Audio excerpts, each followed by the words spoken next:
आदाब, नमस्कार। मैं अजहर शमीम और आप देख रहे हैं देश दुनिया। दोस्तों, बिहार में बहुत जल्द चुनाव की घोषणा होने वाली है और सभी पार्टियों ने अपनी अपनी तैयारी शुरू कर दी है। राहुल गांधी ने भी दौरा तेज कर दिया है। प्रशांत किशोर की जन सुराज पार्टी भी लगी हुई है और AIMIM के असदुद्दीन ओवैसी ने भी वहाँ कार्यक्रम लगाना शुरू कर दिया है। और एक सीट ढाका पर उन्होंने राणा रणजीत सिंह की घोषणा भी कर दी है और इस बार उनके हौसले बुलंद हैं। पिछली बार उन्होंने चूँकि 5 सीट पर कामयाबी हासिल की थी, भले ही उसमें से 4 RJD में चले गए और सिर्फ उनके जो प्रदेश अध्यक्ष हैं अख्तरुल इमान वही बाकी रह गए, लेकिन इस बार उन्होंने सभी 243 सीटों पर चुनाव लड़ने की घोषणा की है। उसमें से ज़्यादातर जो अब तक उन्होंने 32 की लिस्ट जारी कर दी है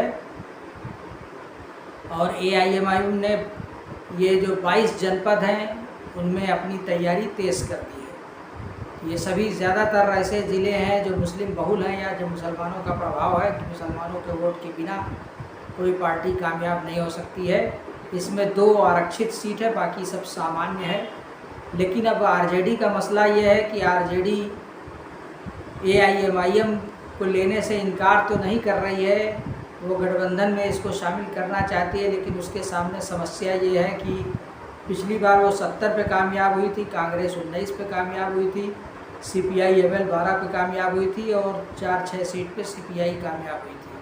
तो उसको कांग्रेस को भी देना है, CPI-ML को भी देना है, CPI को भी देना है। इस बार 2 और पार्टी, लोक जनशक्ति पार्टी पशुपति पारस वाली RLJP और विकासशील इंसान पार्टी VIP, इनको भी अपने साथ एडजस्ट करना है, इनको सीट देना है।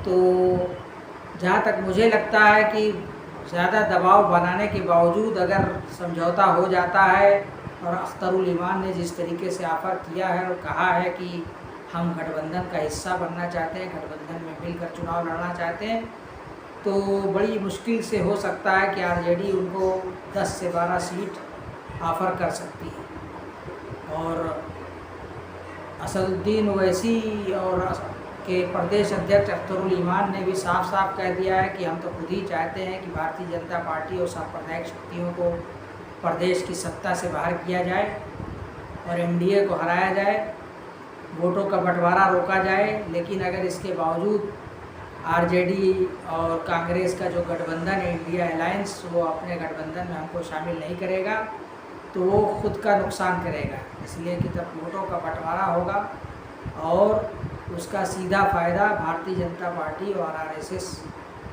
को ही होगा, NDA को होगा। तो दोस्तों, आपकी क्या राय है? आप भी इस पर अपने विचार साझा कर सकते हैं और इस चैनल को ज़्यादा से ज़्यादा लाइक कीजिए, शेयर कीजिए। पहली बार अगर देख रहे हैं तो सब्सक्राइब कर लीजिए और अगर हमारी फेसबुक प्रोफाइल पर आप हैं तो आप हमारे फेसबुक प्रोफाइल अजहर शमीम को फॉलो कर लीजिए।